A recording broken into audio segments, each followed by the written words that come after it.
Sa ating balitang tinututukan, iginiit ng Philippine National Police na hindi sila naiinsulto sa kaliwat ka ng pagpapa-interview sa media ni dating Police Colonel Cesar Mancao. Bagamat hindi pa nila ito natutuntod, sa adpa ng PNP walang balak na i-wiretap si Mancao. Para sa detalye, balita mo kami Alvin Baltasar.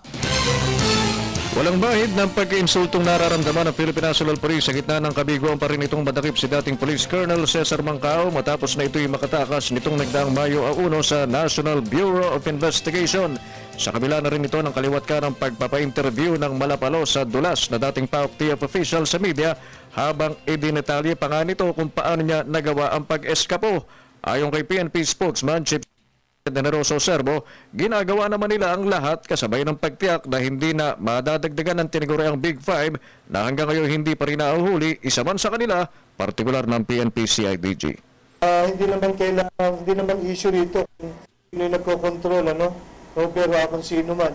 Ang importante rito ay isa naman ang layunin ng DOJ, ng PNP, ng NBI, and yung in the best interest of justice. At sa gitna ng malayang nagagawa ng media na makapanayaman dati rin kilalang Lacson Boy, binigyan din ni Serbo na wala naman sa kanilang opsyon na gamitan ng wiretapping ang anumang interview kay Mancao upang matumbok ang kinaroroonan nito. Wala rin anya sa kanilang balak na lumapit sa sinumang miyembro ng media upang mahinga ng impormasyon kung saan ito nagtatago. Hindi natin mapapangunahan. Nagpahayag naman ang kahandaan ng PNP na mapasailalim sa kanilang kustodiya si ng alok ni DILG Secretary Maroas na ito'y mapa under police custody, bunsod ng pangambang nasa peligro ang kanyang buhay kung mapipiit siya sa Manila City Jail.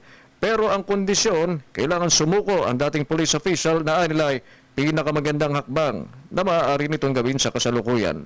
Para sa telebisyon ng Bayan, Alvin Baltasar.